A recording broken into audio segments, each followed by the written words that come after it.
Do you know why I'm wearing this shirt? It's because men are like waffles. What's that all about?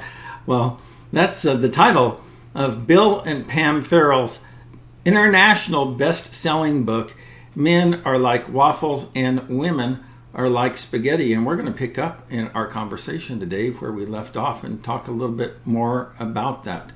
I'm Carrie Decker, your host. We'll be right back.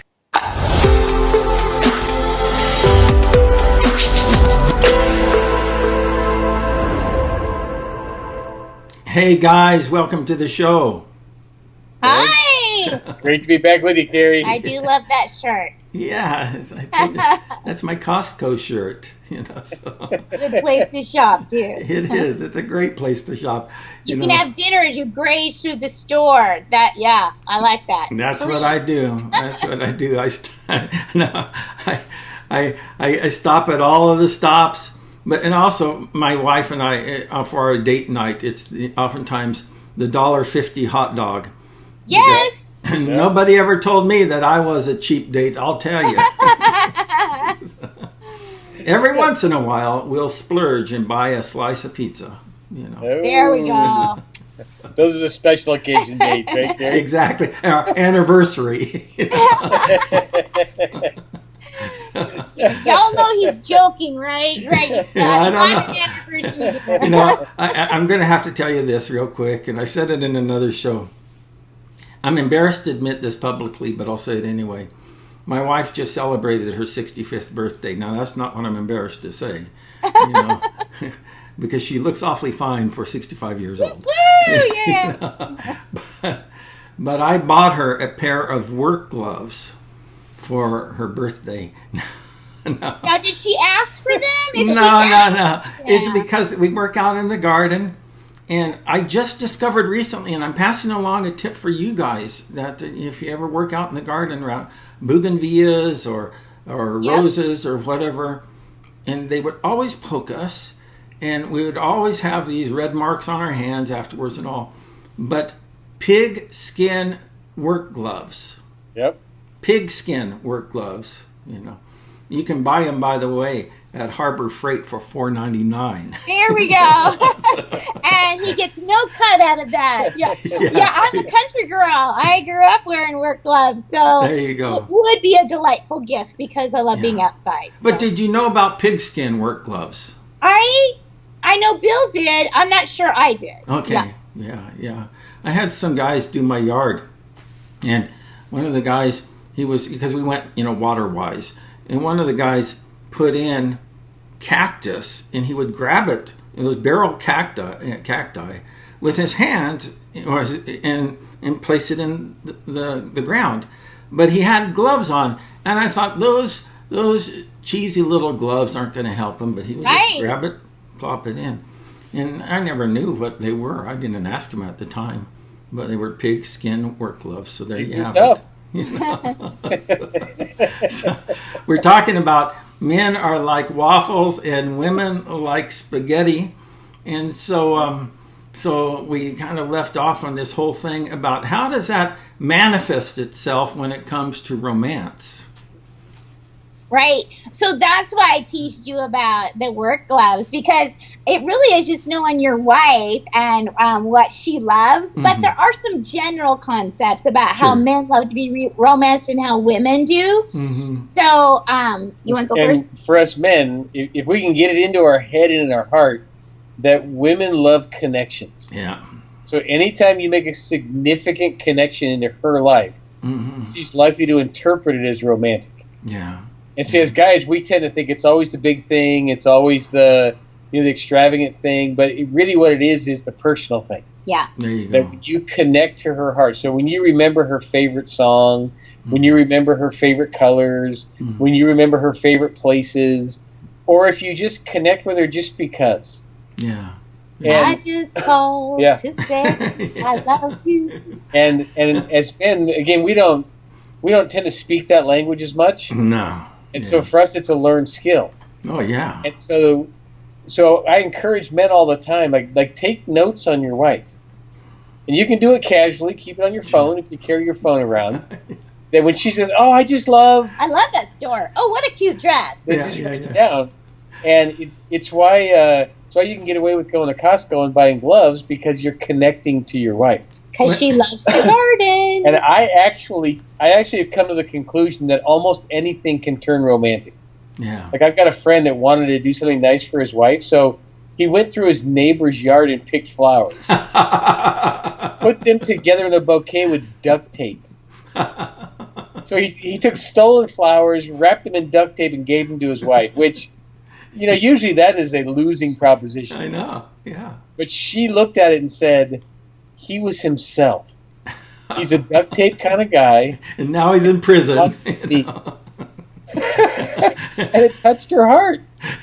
And now he's in prison because he robbed the neighbor's house. Yeah. Right. Yeah. You have to have the right neighbors.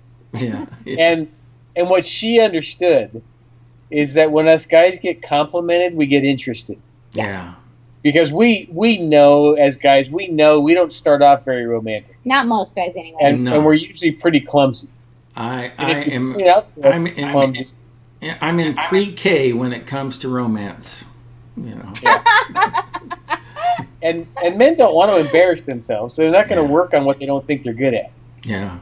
But she complimented him and said, "Wow, you did all this just for me." Mm-hmm.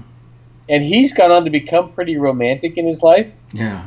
Her favorite story is still the flowers wrapped in duct tape. Yeah. Because it connected to her. Yeah, that's cool. And that's the lesson us guys need to learn, is that when we connect. Yeah. So whether it's a favorite day of the week, or it's a favorite color, a favorite place, favorite things to do, just recognizing her stress and sending her a note in the middle of it, sometimes interrupting her life with just some type of a simple message. Yeah. It could be a text message, it could be an email, it could be a voicemail, just something that says, I was just sitting here thinking about you and how privileged I am to be married to you. Like, do you have an our song, Carrie? Do you and your wife have an our song? Yeah, but I've kind of struggled between a couple of them. One is that I really like the Rolling Stones Under My Thumb. But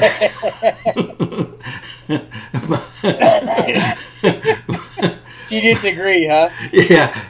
I don't know why she doesn't like that song, because it has such a cool beat to it, and and just such a great message. So what's the second one?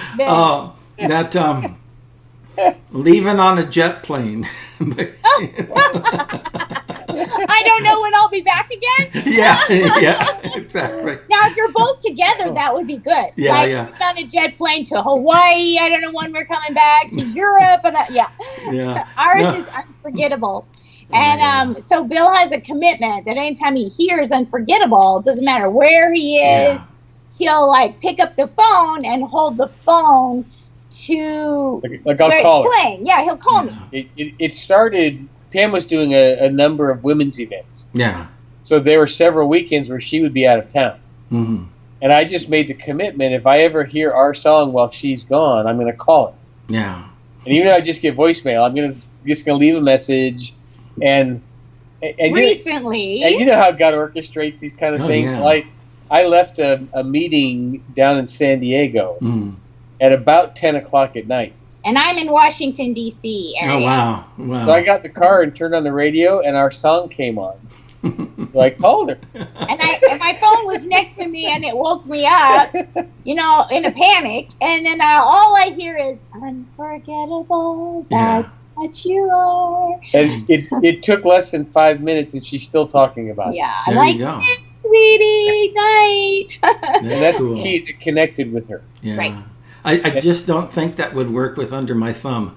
That Probably not the same Probably impact. not. Yeah, whenever I heard that on the radio, I'd call my wife and say, "Listen to this." Under my thumb. Yeah. Just a quick money. Yeah, there you go.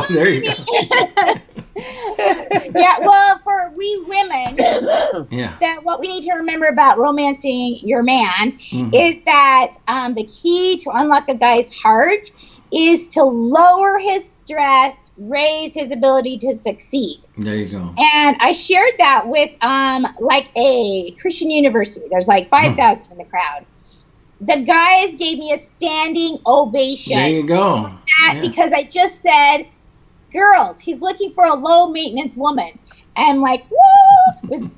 And that's all it means, is lower his stress, raise his ability to succeed.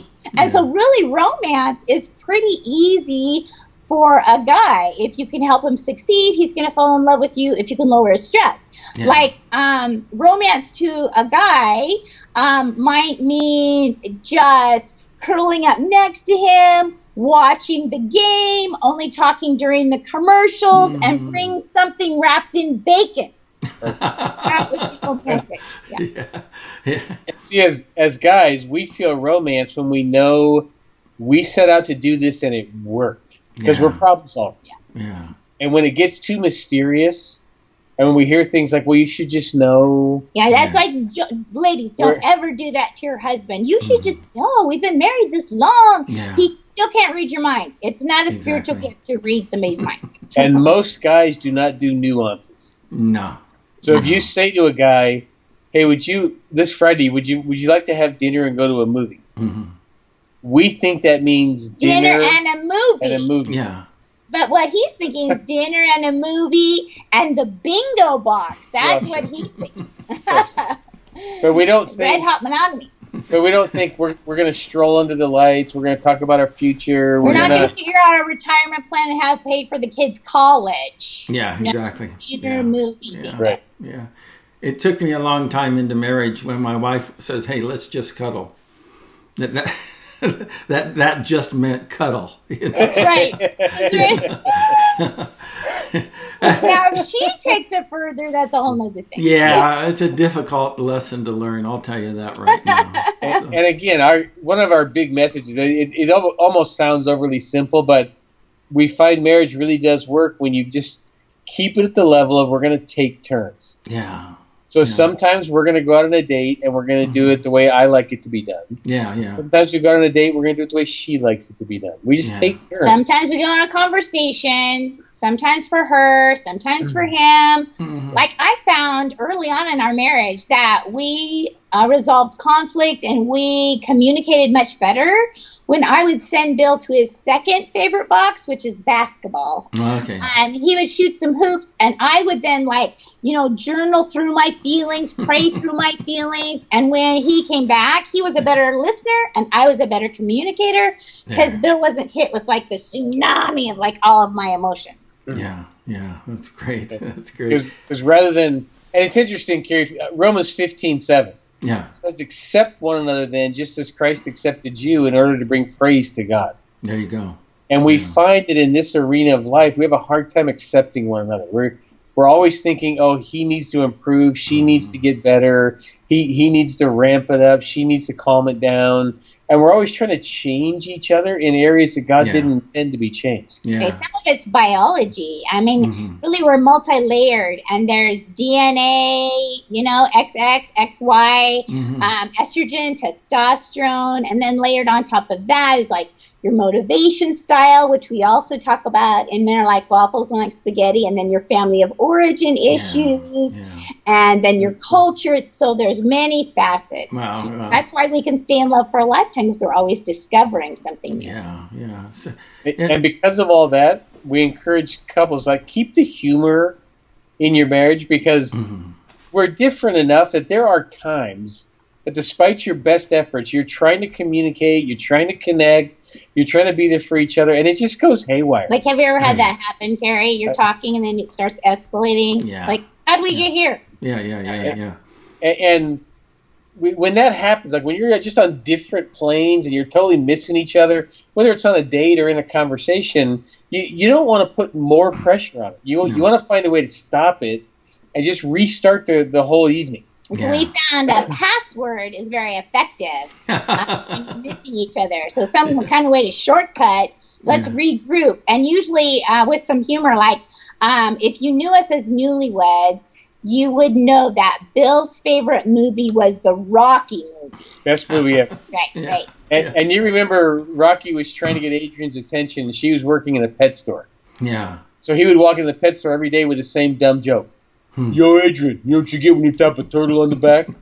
You get shell shock. Get it? Shell shock. Right. So as a newlywed, Bill married a little bit of a drama queen. Okay, like I had the whole tiara, T-shirt, drama queen. My dad was an alcoholic, so he married a girl with issues. It's a good thing he's a counselor because it's helpful. Yeah. Anyway, so Bill would say something and would hurt my feelings. I'm like, oh, you don't love me anymore. I'd run to the room, slam the door, throw myself across the bed, look back to see if Bill had followed me. Yeah.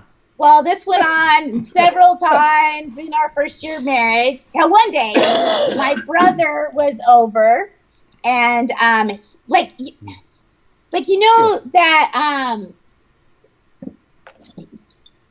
so my brother was over, and he was Bill said something over dinner, and it hurt my feelings, and so I ran to the room, I threw myself across the bed, I looked back, I'm like, instead of Bill, my brother walked in. Oh, great. Applauding, he took like the trophy down, he's like, now for best actress, we have Pam Carroll, and Bill thought, we're dead. I thought we were in so much trouble, but Pam started laughing. I started laughing, and Bill's like, tie it to a good memory, humor helps, and so the next time when he hurt my feelings, ran to the room, threw myself across the bed. Bill walked in, and he said, Yo, Pam, you know what you get when you tap a turtle on the back? And it works to this day. Like, we can be in a heated argument, and either one of us can go, yo. Or we can be, in a stressful situation, and we'll just, tap the turtle, helps us regroup. Even, at a party, when you, want to leave, but you can't say it out loud, it might hurt the hostess's feelings. Sure. Just tap the turtle. Like one guy, Bill has this line in the conference that he says, did your dad ever tell you how to deal with this? Right. And one guy said, yeah, run, Forrest, run. Sometimes that's what we feel like doing is running. But if we can use that password to regroup, I tell you that password works for us today, and we're happily married 40 years in December. Well, cool. Congratulations, guys. And it is important that you don't use that to avoid real conversations. Exactly. Right. But sometimes, again, despite your best efforts, it just goes haywire. Yeah. It's so common in marriage that we all have to have a way to just recapture those conversations. Regroup. And usually a little bit of humor helps because you can't fix it anyway. So the third one is you should agree upon it. Whatever the password is, a line from a movie, an inside joke, a day that made you laugh or smile, those are typically the best kind of passwords. Which is why under your thumb doesn't work. Because you don't have it. Yeah, exactly. Pam, you mentioned a little bit ago about family of origin and how that kind of impacted you. Right, dealing with conflict and stress and so on. And so talk a little bit about that. Bill and I are really a walking miracle. I made a joke about it, the baggage we came into marriage with. But yes, I'm the firstborn daughter of an alcoholic dad with severe rage issues. Yeah. Always thought our family would make the headlines, but not for a good reason, more like man shoots family than shoots himself. It was 911 every holiday, kind of thing. Yeah. But 911 didn't exist back then, but the sheriff lived 2 blocks down. So we'd run down and get the sheriff to come, rescue my mom. It was just chaotic and confusing. And so I came into marriage with a lot of baggage, a lot of dad issues for that reason. But you know what? I tell you, it could have been so much worse had not my mom's best friend, when I was 7 years old, saw the craziness that we were living in, and she said, Afton, bring the kids to church. Wow. And so she brought us to this little teeny tiny church in a little teeny tiny town, a little white church with a little white steeple, and I met people there like you, Carrie, so kind, so loving, like your wonderful wife. And I saw what love looked like for the first time. Oh, and even at 7, I'm like, I want to know the author of love, Jesus. And I began a relationship with God, a personal relationship with Christ. age 8, and my mom was 28. We kind of grew up together. Oh, wow. And my brother and my sister came to know Christ in 7th and 8th grade. Oh, good. But I know that apart from Jesus, I have everything in me to totally wreck a relationship. So he whispers, say this, do that, don't say this, don't do that. And I just try to walk in step with God. Yeah. You know, it is so much simpler if you decide that even if my spouse doesn't take it seriously, I'm going to take it seriously about walking with the Lord. And things will change when you change, you know. Yeah. So I have a book called 52 Ways to Wow Your Husband. Yeah. And when it first came out, I got a lot of pushback, like, he should be wowing me. I'm like, well, love has to start with somebody. Like, somebody needs to take the high road and initiate this love. And there's no downside of being a loving person. Exactly. But even if you have a harsh husband, you just become a nicer person that people love to hang out with. So there's no downside. Yeah, and that was important for Bill because he comes out of craziness too. Yeah, like my parents actually are still married today. Wow. But they're 90. Wow. Right, but there was a lot of trouble along the way. Yeah, very bumpy road. So my mom is the dominant personality in the home I grew up in, and I would describe my mom as a natural leader who's very wounded. She grew up in a very abusive home, and it was everything from physical abuse to emotional abuse, probably sexual abuse along the way. But she's never talked about that. No, There's lots of evidence. She didn't come from that generation where people talked about that stuff. Exactly. You lock it down. Her response was to create her own reality. That she still kind of lives in, a hoarder, agoraphobic. And her desire is to control everything. And so in the home I grew up in, there was a lot of yelling and screaming, a lot of lecturing, and a lot of throwing of stuff when you're mad. Bill likes to say a plate is worth 1,000 words. And so what happened to us, Carrie, I think the reason why I was willing to start learning is that I met Jesus at the age of 16. Yeah. Because I went to see the movie The Exorcist. Wow. Scared to life. Scared me to reading the Bible. And 1 John 4:4, greater is he who is in you than he who is in the world, turn the light on. Yeah. And so when we got married, we were young. And I realized, boy, we love each other and we love Jesus and we do not know what we're doing. We're 20. Exactly. So we used to go to church and eyeball couples that looked like they liked each other. Like we would sit right behind you and your wife. We'd be like, look at them, his arms around her. Let's go sit there. And we had a greeting time at our church. So during the greeting time, I would look at the guy and I would say, you look like you're in love with this woman. Is this real? He says, no, but she's not my wife. no, I'm if sorry. You said yes. If you said yes, I would say, well, how did you do it? Yeah. Well, at church, you don't have time to have that conversation. That usually led to an invitation to go to lunch. Yeah. And over lunch, we would ask real questions of real couples. Like, what was your biggest fight? How did you solve it? What do you do every day to stay in love? What are those romantic rituals? That's what we call them now. Yeah. And amazing, like average couples in those churches poured so much wealth of wisdom into our life and hearts that it gave us a hope and a future and a free lunch. Yeah, there you go. There you go. And those were all couples they weren't presenters. Like they would never say, oh, I'm a leader, follow me. They just are in love. They're just so sweet. Yeah. We feel privileged now to share a lot of what we learned back then so that more people can get experience from the wisdom they shared with us. Right. That's wonderful. That's wonderful. Hey, guys, we're almost out of time here. Give me a couple things in wrapping up that, insights that you'd like to pass along or just landmines to avoid. I have one challenge for the guys. The number one thing that women ask for and complain to me about is I wish my husband would pray with me or pray over me or pray for me. And it doesn't have to be like some long Billy Graham prayer. Like just wrapping your arms around your wife and saying, God, thank you for this woman. Or wow, Lord, she's an awesome cook, an awesome mom. I'm so happy to be married to her. It doesn't have to be more than a sentence or two, especially initially if you're uncomfortable. But wow, it will put her over the moon in love with you. That's great. That's great. And I would say to everybody listening, decide today that your marriage is going to be more important than everything else that makes you dissatisfied. Because the thing I wish people had told me sooner in life is our emotions always follow our decisions.